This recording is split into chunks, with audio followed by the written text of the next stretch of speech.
What it do, YouTube? I am back with another episode. This one is going to be on more familiar grounds. If you've been watching my channel for a long time, it's going to be definitely along the lines and the energy that you guys are used to. With me having this I want to say very intimate Perks Pod podcast. I would consider my episodes very intimate and very one-on-one with you guys, and I had a couple of fun episodes, so I think I'm going to reel it back to some of the more serious stuff. When I had, posted what people would like to see, these deep conversations were tied with live interactions, and I'm, of course, more attuned to deep conversations, and I didn't know which one I was going to do at first, but then I kept coming up on content on social media and posts and stuff that posed a lot of questions that maybe I kind of I've touched on, but not gone into depth in when it comes to certain aspects. If you're watching this on YouTube, you probably already see a little hint of what we're going to be talking about. By the way, first of all, speaking of YouTube, please go like and subscribe. Click those buttons, 2 buttons. It doesn't take you much at all, and it helps me out wonderfully. If you guys would, rack that up a little bit. But you already know my intros aren't long, so without further ado, I'm just gonna go ahead and head straight into it. It's gonna be a very cut and dry episode. I feel like there's just certain things I want to talk about, and as always, I have my notebook to keep me from going off the rails and going off topic. So let's get started. So because it's a deep conversation and things that you guys are used to, I decided to go with a wine that I'm used to and I thoroughly enjoy, which is, of course, the Saint Chateau Michelle brand.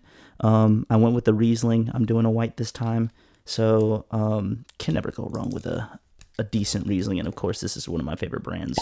So, especially when it comes to Riesling. And the sweet Riesling is delicious. Top freaking tier. All right, I'm gonna set that right there. Throw it away later. All right, I'm gonna pour this glass and then we're gonna get started.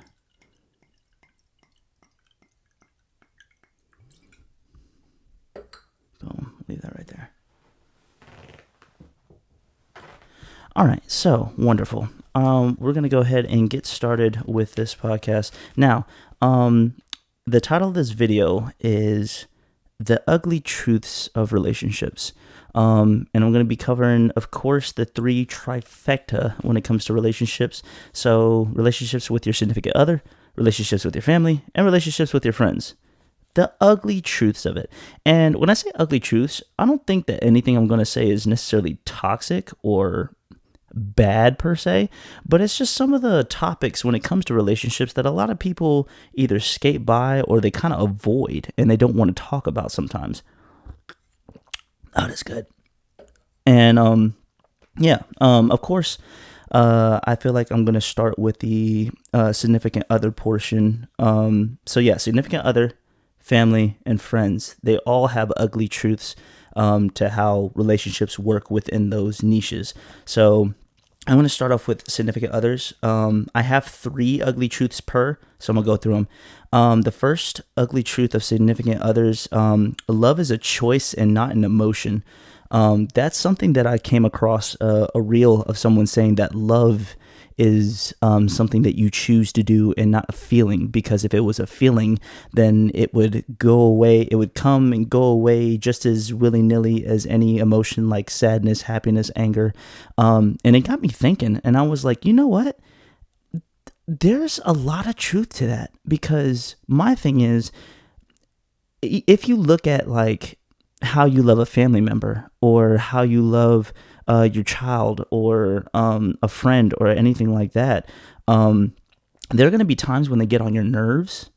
There are going to be times where they anger you. There are going to be times where they make you happy, jumping for joy. But it's not 24/7 that you're going to look at someone that you have a relationship with and be like, oh, it's all sunshine and rainbows, because life is not like that. So obviously relationships won't be. Love is a choice and not an emotion. I think that it's one of those things where I have this belief that nobody has only one soulmate. I believe that there are a lot of people that you could very easily or equally match with. I feel like there's a lot of people that would be perfect complementaries to others. I don't think that you have one singular soulmate. However, I think that there are a lot of bad, good, in between, great, amazing, perfect options for people. And I think that infatuation is something that's very easy to take hold of you, especially when you're talking to someone new, someone exciting, someone attractive. And that initial excitement, that is more close to an emotion than love is. And I think once you decide that you're going to take a step, take a leap of faith, trust in someone, and put all of what it takes to love someone into someone else, that is a choice that you are making. Now, yeah, you have those moments where someone was like, I love him and I can't help it and I can't get rid of it. I think that, not saying that they're wrong or anything, but I think that there's more to dive into that to really kind of break down. Is it really love, or is it something else that I guess could be disguised as love that you're holding on to, something that you feel is invaluable and that you can't let go? But love, like true love, loving someone through thick and thin, marriage to the end until death do you part, that is a choice. That is a very strong choice and statement to make, and sticking with that person is going to require a lot more choices and a lot more sacrifices, and there's going to be emotions all over the place.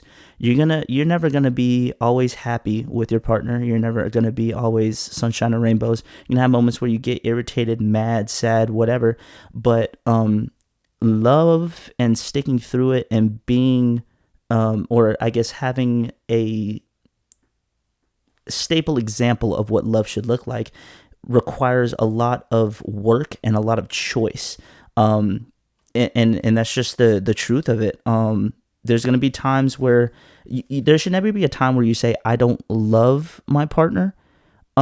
Because like I said, that love is a choice. So if you are not, if you've fallen out of love with your partner, or if you do not love your partner, that means that you are in a place where you are not choosing to invest your emotional, physical, and mental safety within that person. That is a choice that you are making. And whether it's a good or bad choice, who knows? It's all up to your situation or up to, the dynamic between the two people. But I do believe that love is a choice. The second ugly truth, attraction and temptation is everywhere.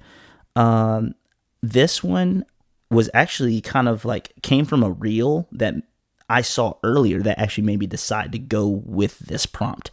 And it was something brought up that I thought was very interesting. So the only couple I follow on YouTube is this couple called Josh and Easy. And they moved more to Patreon, so they don't release a lot of YouTube stuff anymore, but they had a reel on Instagram where, now they're married. And Easy made it clear, or I guess like announced during the reel, she was like, it's something that we've talked about recently, and never really brought it up beforehand. But one of the worst parts of being in a marriage is that like you will continuously be attracted physically to other people, and other people have physical attraction to you. And it's all about choosing that, even though, yes, you're an attractive person, I'm with my person, and I'm not going to compromise that for anything. And that was some real stuff, because my thing is, you can say all you want, like, oh, my girl's the most beautiful girl in the world. She's the most beautiful thing to me. She's, the apple of my eye, the only thing I look at. And no, that I wouldn't say that they're lying at all. Because I feel like that's very much how I move within my relationship. However, I think it's very unrealistic to expect your partner to find everyone else in the world unattractive all of a sudden, or to not have any physical attraction towards any other person of the opposite sex just because you got into a relationship. you're going to think that people look good. You're going to see things and see people and see all types of things that make you go, dang, look good. And I kind of expect my girl to do so as well, because I mean, you're a human being. You talked to people before me. You've been on the dating scene. You've had multiple people that you found attractive. And just because you got into a relationship with me, I'm supposed to think, oh, now you think that every other man is ugly or subpar? No. I don't think that. And I wouldn't expect anyone to think that. And someone being attractive is where that should cut off, where you notice something and be like, oh, they look good, and keep it moving and keep it pushing. I don't think that that's a bad observation to make. I don't think it's bad to say, oh, she looks good. Keep it pushing. I'm not pursuing. I'm not in my mind trying to make a move. I'm not trying to ask for no number, no nothing. If anything, I'm not even looking for long. It's just a glancing around. If I'm walking through the mall, see someone, they look good. Okay, cool. And then keep my eyes wandering and looking around at shops and stuff. I don't see anything wrong with that, because there are many different types of people. There's a variety of people. They come in different shapes, sizes, looks, what have you, styles. Because granted, some people may not be like overly attractive in the face, but like they might put on a fit. They'd be like, dang, like you rock that. Like, you look good in that fit. Cool. Now, am I going to go out my way to tell any woman that, especially while I'm in a relationship? Even if I'm by myself, I probably won't. No, not even probably. I won't. Now, if someone like came up to me and be like, oh, you look really good, and they had something on, and be like, oh, I like your jacket, it's tough. And I might keep it pushing, but I'm not going to go out my way to tell someone they look good. It's just something that you notice and something that you realize. Now, with other people being attracted to you, one thing they did talk about in the reel, Josh and Isi, is that there is a very big lack of respect for relationships from a lot of people, especially single people who have certain morals. Me personally, when I was growing up, I don't care how good you look. I don't care how much you're feeling me, flirting with me, whatever. If I know you're in a relationship, I'm not crossing that boundary with you. I'm not. Like, that's how I know I couldn't even fathom cheating on my partner, because I can't even, as a single person, I can't even get involved with someone who is in a relationship, let alone me do something while in a relationship. So, like, I've had some women approach me in the past and say, hey, I like you, cool, I'm attracted. I'll be like, oh, I'm attracted to you too, blah, blah, blah, blah, blah. We get to talking. And then next thing you know, it's like, yeah, I got a man, but it's probably going to end soon. Has it ended? Is it ended? And if I hear a no or any type of hesitation, don't talk to me. Don't talk to me until you and your boyfriend no longer have that title connected to your names. Do not talk to me, because I'm not making that move. I'm not doing it. And a lot of people do not have that mindset. They don't. They'll come to you. They'll try to chat you up. They'll talk to you, especially if you're not married. Because my thing is, I take relationships very seriously. So yeah, there might not be a ring on anyone's finger yet, but I'm gonna treat it like that's what we're working towards. Some people will see you and be like, oh, you got a man? Yeah, I got a boyfriend. Ain't no ring on my finger. And it's fair game to them. And they will step to you. And then what's crazy is it really don't even get better when you get married. Like, what's crazy is I remember I saw a reel about, it was like a Twitter feed about how many women agree to the fact that there's something exciting about chasing a man that's got a ring on his finger. And granted, there's probably a couple of posts about the opposite, with men going after married women who claim that they're not happy with their marriage. And I'm just like, do y'all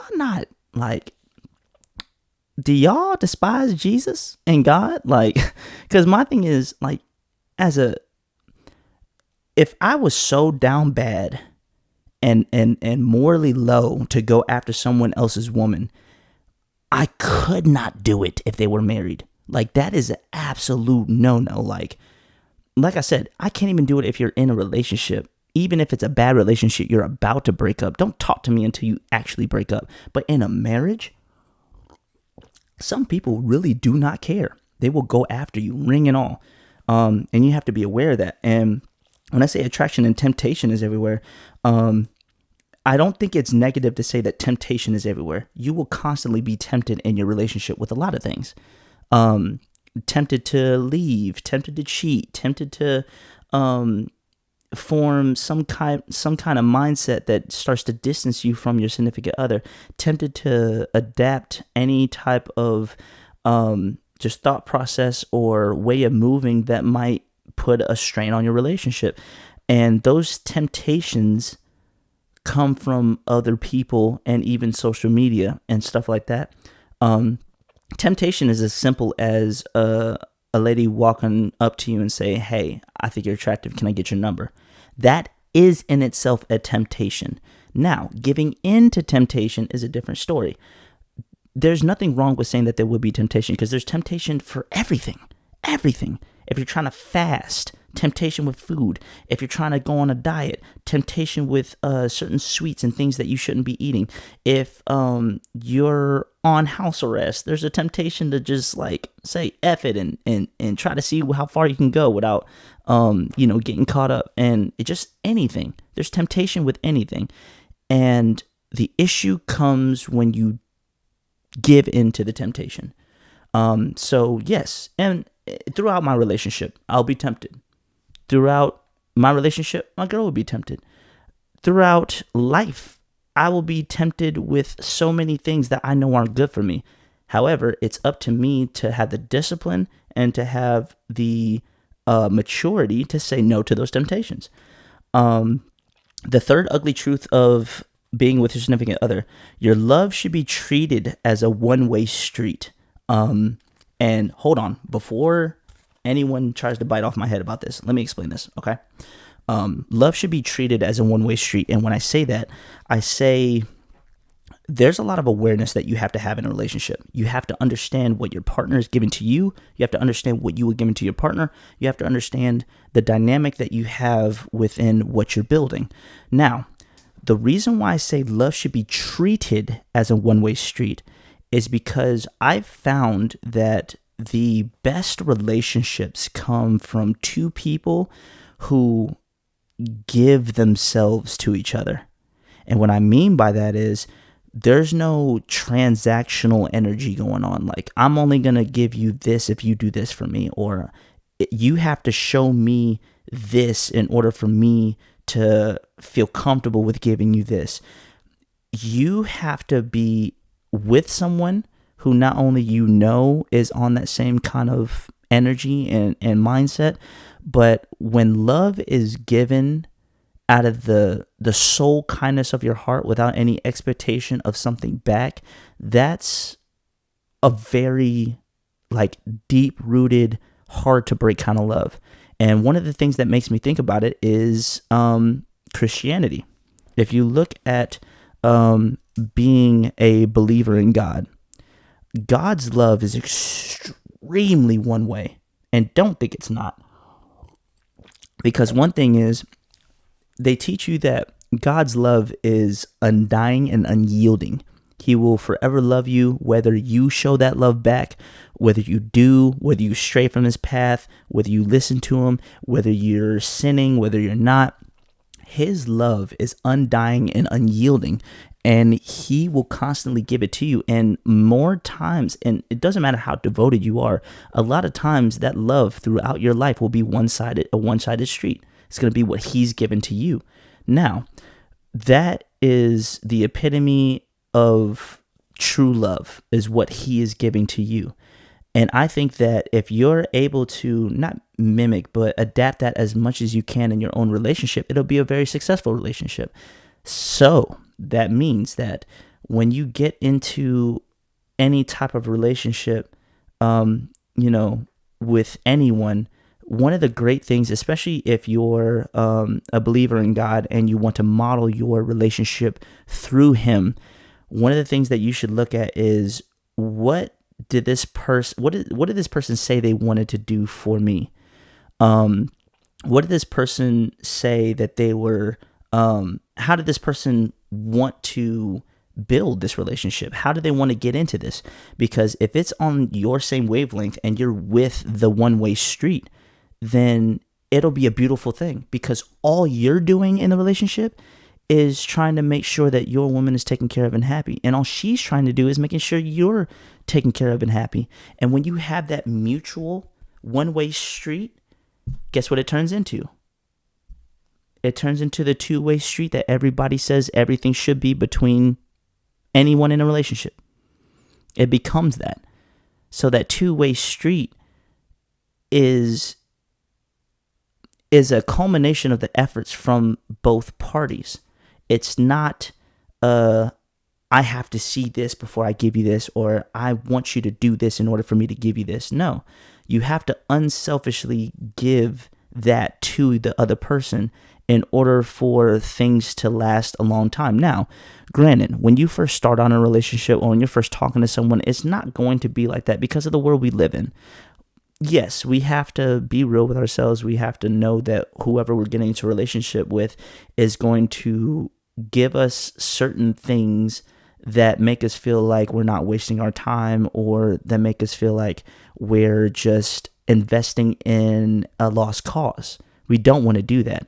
However, when it comes to how you give your love to the other person, that's how it should be, where I'm not looking for this to be returned. I'm doing it because I want you. I'm doing it because I want to do it for you. I'm doing it because this is everything that I want to to give and to show you that I'm serious and that I want you. Because not one of my, if I go out of my way and I buy something for you, if I do anything for you, if I cater to you, anything that I do, cook for you, whatever, I am not doing that with the mindset of, oh, she's going to see this and then she's going to amp up, or she's going to do things for me because she sees that I'm on that type of time. That is never a thought in my mind. I'm doing it because I want to please you. I want you to feel loved. I want you to feel like I'm here for you, and I'll do whatever I can to make you happy and comfortable. That is what my mission is. So the only thing that's going to work for me is if someone is on that same type of time, because if it's a whole, I got to wait to see what you're doing so I can get reciprocate, then I'm not going to say it won't work, because it can have that effect where you got to see that off rip, and then once you see that effort, then you go full dive into it. I'm talking about the people who that's like a constant thing. Like, I'm not doing this for my man until he does this. I'm not doing this for my woman until she does this. That is not a mindset you should have in a relationship, especially if you're in a well-established relationship. Like, if you got years in a relationship, that should not be how you're thinking at all. It needs to be treated as a one-way street. And you need to be with someone who is on an equal playing field mentally and emotionally when it comes to stuff like that, so that your relationship becomes equally yoked, so that it moves towards something that's productive. Now, I will go ahead and move into the family section of the ugly truths. The first ugly truth for family: blood doesn't mean anything.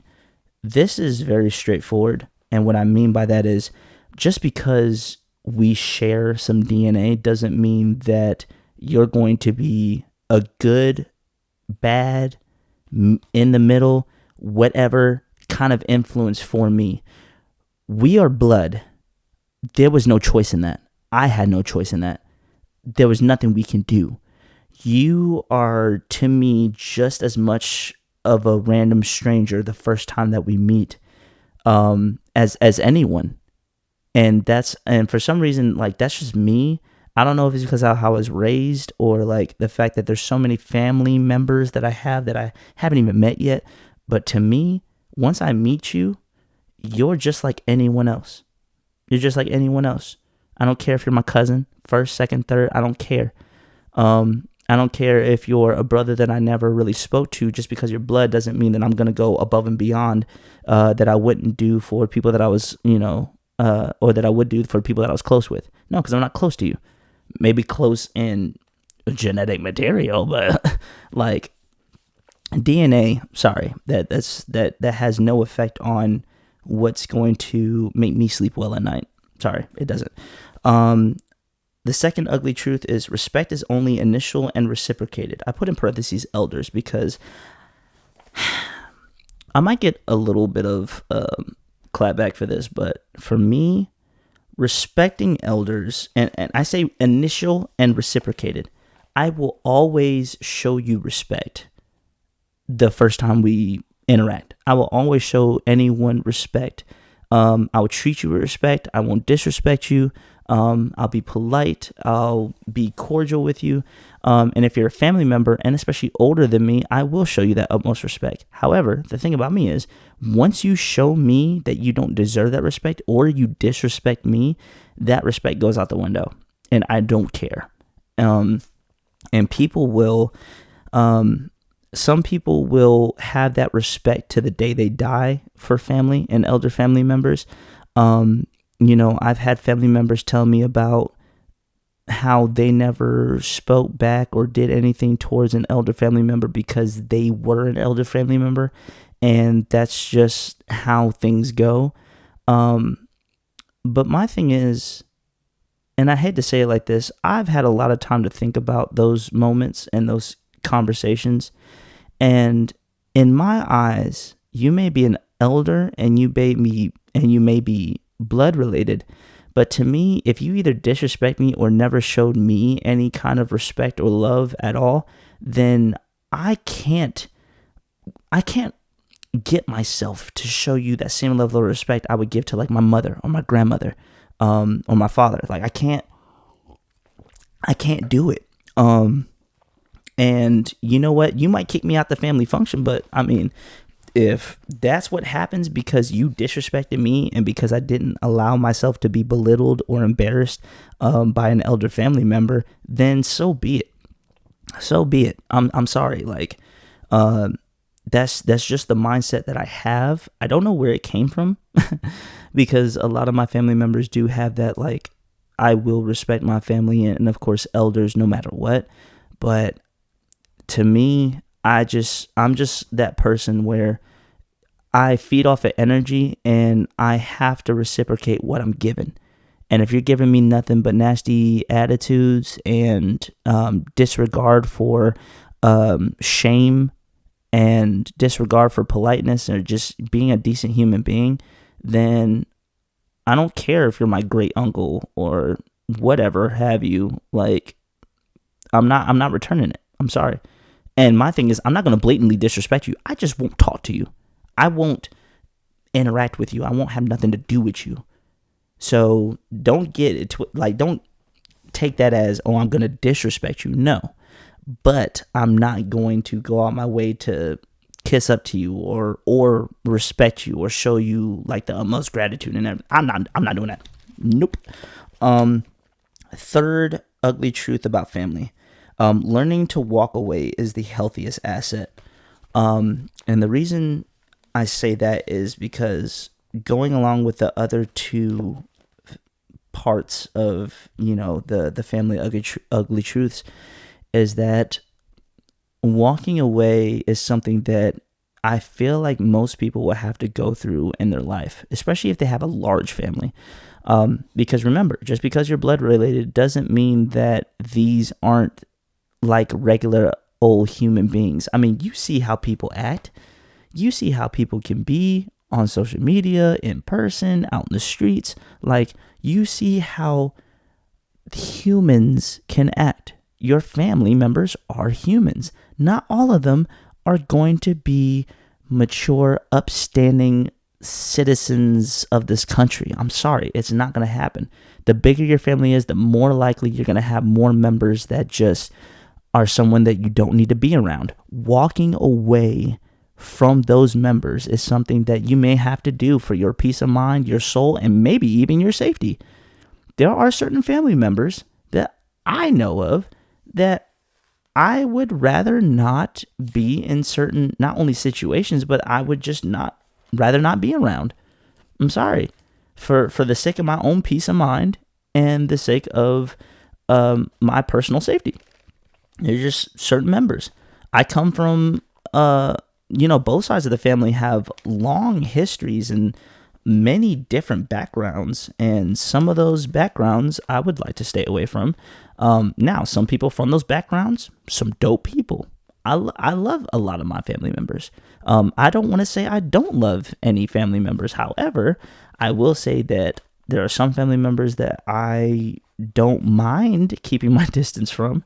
But that's just the nature of it, and that just is what it is. And sometimes, not even purposely keeping your distance, but there's just some family members that won't be as close as you may have hoped they would be, or maybe they don't want to be as close as you would hope to be, and that's perfectly fine.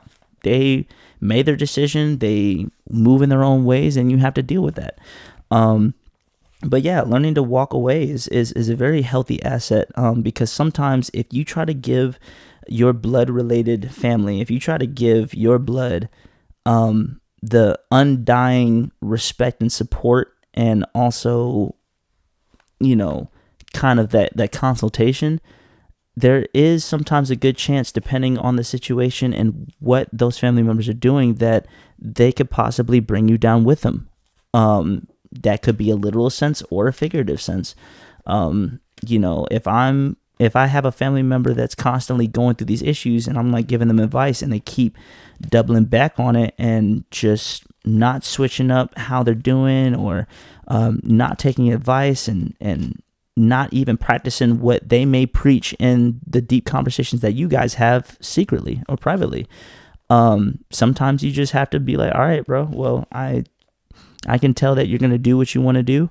I can tell that you say that you're listening, but you're not listening. So I'm just going to take a step back, and I'll talk to you as a homeboy, as a family member, as a friend, but I'm just going to take a step back because this is not something I need to keep exposing myself to.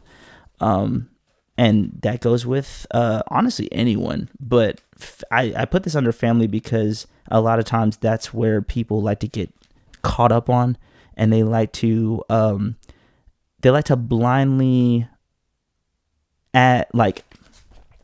they allow the fact that you're blood related to override all of the other flags that are being thrown out to be like, you need to leave this person alone. And I don't like seeing that, and I respect it. I mean, I respect that outlook. I will never trash anybody who still sticks with someone, just because they're blood related. I'm just letting you know what I've noticed and how I move. And then last but not least, the third major group is friends. So the 3 ugly truths for friends. The first one, loyalty is not owed.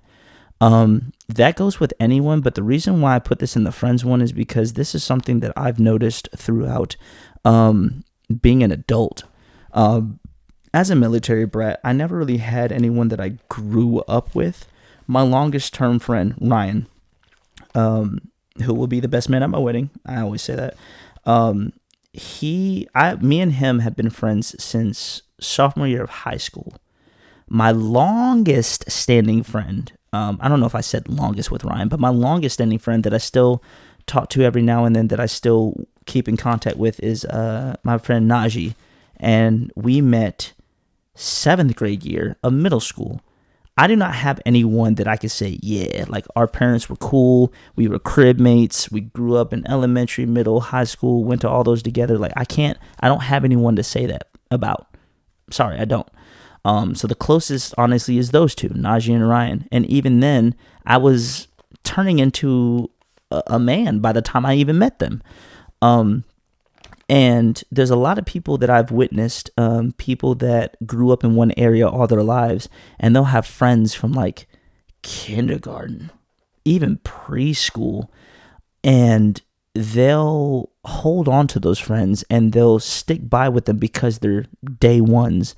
And sometimes that is not a very good idea, because people change, they grow, they mature in certain aspects. People grow and they change, and sometimes the people that some of the people around us, the type of people that they change into, might not be the healthiest for us. Yeah, you're a day one and we've known each other since we could barely talk, but for someone to use that as a way to kind of either guilt trip or to explain why I should stick by their side, even though they're doing a lot of funny stuff that I don't need to be around. That's like, honestly, I couldn't care about that. And now, granted, that is not my experience, so I can't wholeheartedly say that maybe this might not have been my outlook if I wasn't a military brat, if I was born and raised in the same city my entire life. Maybe that's why it makes it easier for me to do this, because I had that experience with moving around, having to make constant friends. I never had someone that was like, yeah, that's my day one. We've been together since like we were sipping on like baby bottles and pacifiers. Like, I don't have anyone. So it might be easier for me to have this outlook. But I do want to say that looking from the outside in, seeing people who have had day one friends and seeing how differently those paths separated, sometimes it's okay to distance yourself from those friends, because your path is not going to be the same as someone else's. It's not always going to align with the friends that you made along the way. And my thing is, maybe it's not so much as the path, but also the personality of your friends, their morals. Because, like I said, me and my best friend Ryan, we're not on the same path at all. We're completely different paths. Me and my friend Ryan have gone two totally different paths. However, one thing I can say is that our mindsets, our morals, just our hearts, the way we live our lives is so much aligned that I could not ever imagine myself seeing him not being my best friend. I cannot.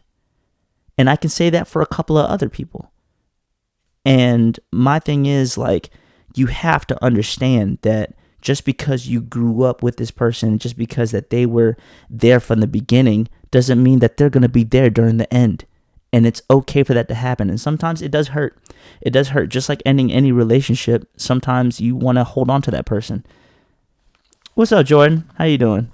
And sometimes you want to hold on to that person. You don't want to let that person go, and you don't want to feel like you're throwing years of friendship away. But sometimes it has to happen, especially if your friend happens to get into hobbies, gets into activities that might not be healthy for you, mentally or physically.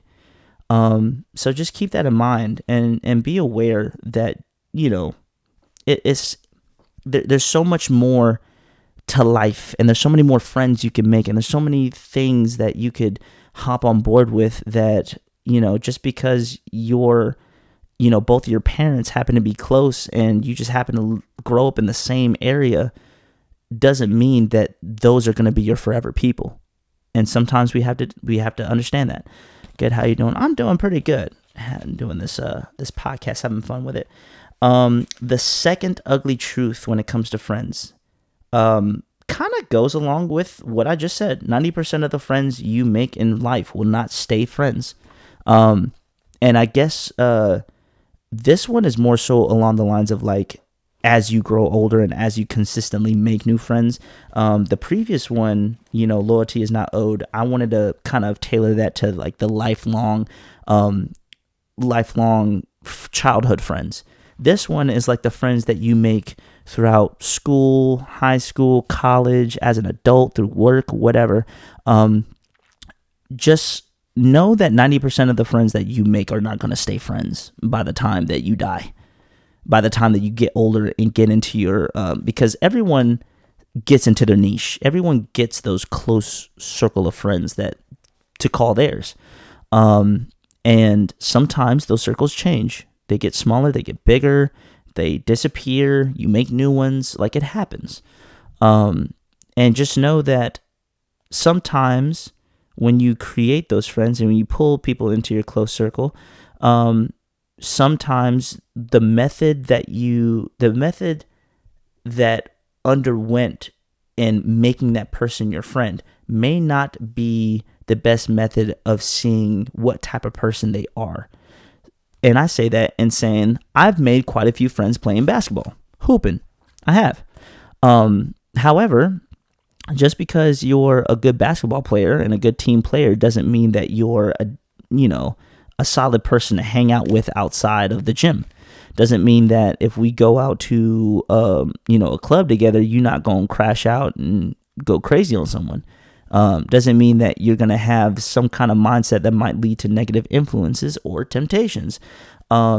So that's what I mean when, you gotta be careful when it comes to adding friends and especially bringing friends into your close circle. Because I've said this before on a podcast episode where the people that are truly my friends, I don't call them friends, I call them brothers. And then if I call you a friend, you might be more closer to an acquaintance, which isn't a bad thing. But just know that it's like, to me, friends, like true friends, are the ones that I can call late at night because I have an issue. They're the ones that I can call and tell them like, hey, this is what I want to do. Is it a bad thing? Is it a good thing? Like, I need you to be real with me. I need you to be honest. I need your help in figuring out what I need to do. And they're also the same friends that you can go out and have a blast with and not have to worry about something going wrong, vibes being awkward, whatever. So to me, those are what friends are. And there's a very select few people that I will allow to get that close to me because of the fact that, like, for one, I enjoy not having drama. I'm sorry, I do. If you bring drama to my life, especially if it really does affect me, I'm going to cut you off.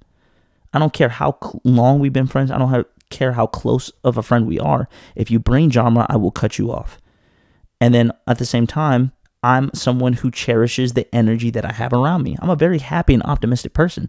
But just because I can offset some other things doesn't mean that I want to continuously have someone that's a negative Nancy that's bringing all these awkward vibes around me. No, like, I don't want to offset anything. I want to add to something. I want something to add to me and my vibe. So there's not many people I'm going to bring that close. And some people don't do that. They'll go out once or twice, hang out. It's like one or two good vibes, and all of a sudden they'd be like, all right, bet. Well, you're the type of friend that I need to hang out with a lot. And then sometimes, slowly but surely, you start to realize aspects of those people, or maybe just habits or little quirks about themselves and their personalities that start to show you that maybe they're not the best person to keep around on a constant basis. Now, if you're going to be one of those people that categorizes, like, this is the friend that I go out with for a good time. This is the friend that I talk to about deep stuff. This is the friend that, helps me with X, Y, and Z. Cool. As long as it's not deteriorating any aspect of your mental, emotional stability, anything like that. And last ugly truth of friends, who you surround yourself with will make or break you. There's a lot of sayings for this. Birds of a feather flock together. That's really one of the big ones and main ones. My only thing is, I do think that there is a little bit of truth to that. Being in certain friend groups and in certain circles, I've learned that just because you're around a certain group of people doesn't mean that you exactly align with how they move. However, if that is the case and you recognize that is the case, leave or distance yourself immediately. Because my thing is, the wrong friends could get you in a lot of trouble, whether it's legal trouble, whether it's trouble with someone else, whether it's trouble with your relationship, other friends, family. The wrong people can get you in trouble. Do not sacrifice the ability to have a good time. Do not sacrifice the ability to keep yourself in check for the opportunity of having a good time. Because the thing about that is, when you surround yourself with certain people, you get introduced to a lot of things. Whether it be opportunities, events, substances, anything, items, whatever have you. They're going to bring things around you, whether it be like something that's like physical, material, or energy. And if you allow those people to keep bringing those things into your life, it will affect you at some point in time. It's going to affect you because if you have certain friends, right, that you can go out to the club or have fun with, but behind closed doors, they're moving very shady. They're doing illegal things. They're just not a good influence. And you know that, but you think, oh, because they're doing it on their own time, it ain't got nothing to do with me. Why do you think the term caught up exists? You can get caught up because of your friends and because of the people that you keep around you. Now, we all have our flaws and we all have things that we need to work on. And some of us do have red flags in certain areas, but that's when it comes to your cognizant ability as an adult to be able to understand what they're doing and to be able to properly gauge, is what they're doing,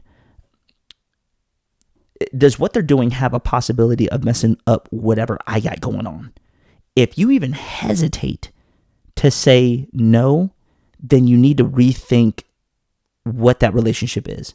You need to rethink how close you are with that person. You need to rethink what is it that you're gaining from this friendship. Because if all you're gaining is a good time, but you realize that what this other person is doing could ruin something else in your life, then why would you even risk that? I can have a good time by myself. I can have a good time with other people. I can. So, being able to discern that is one thing. And then being able to allow that distance to be created, or even to just cut that off completely, is another thing. So just make sure that you stay aware of what's going on. And this goes with everything: friends, family, relationships. A lot of people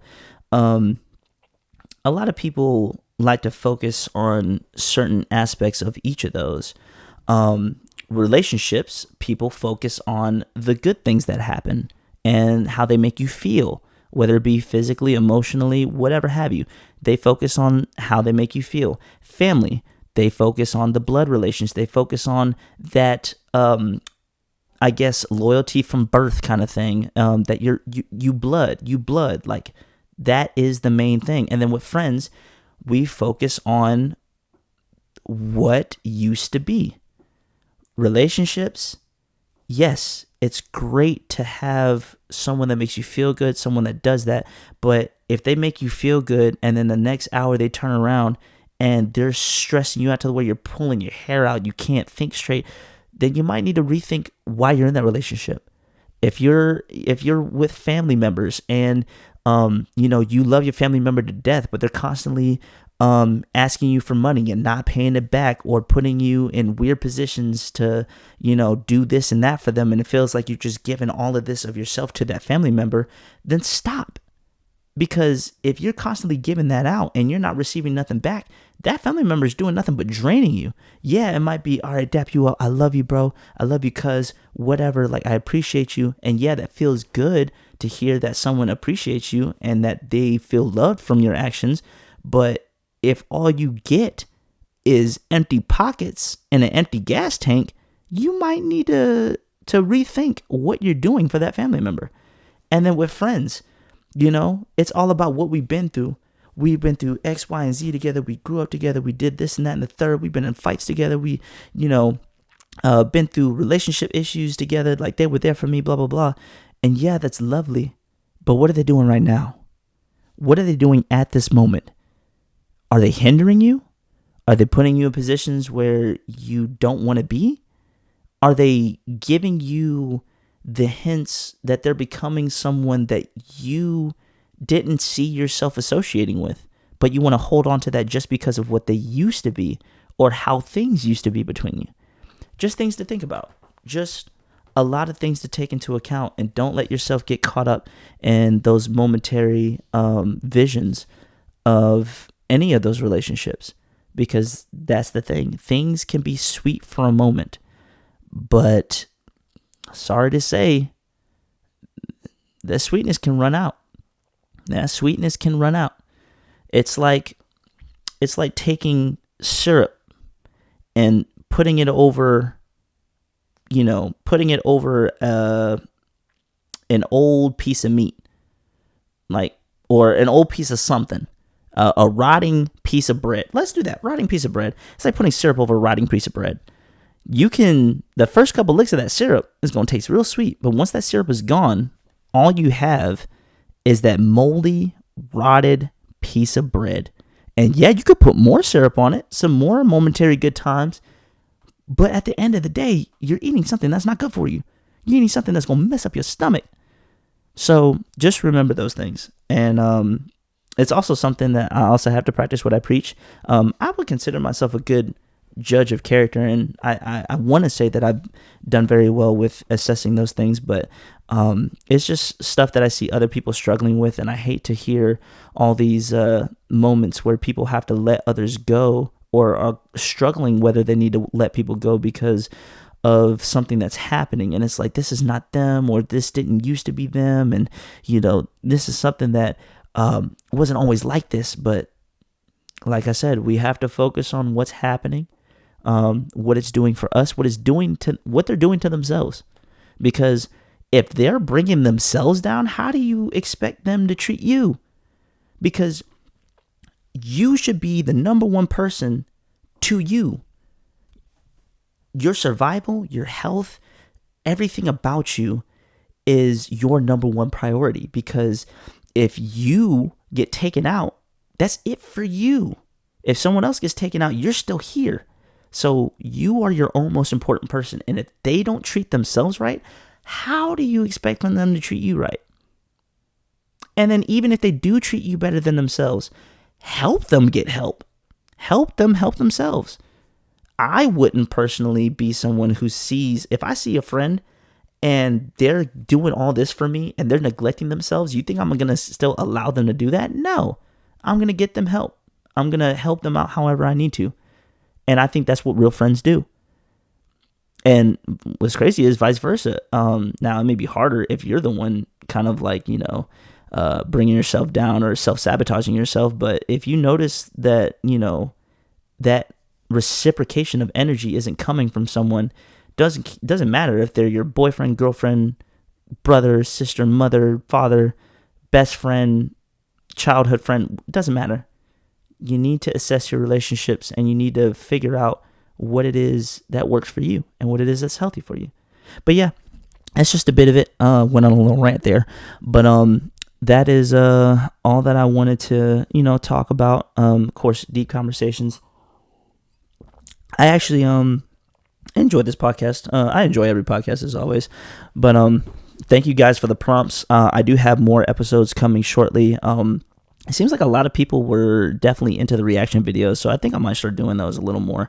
But yeah, thank you guys as always. I hope you have a lovely rest of your day, and I tend to say thank you too much, so I guess I'll just end it there. But until then, oh yes, if you haven't yet, by the end of this video, please like the video, subscribe, do it. It takes 5 seconds.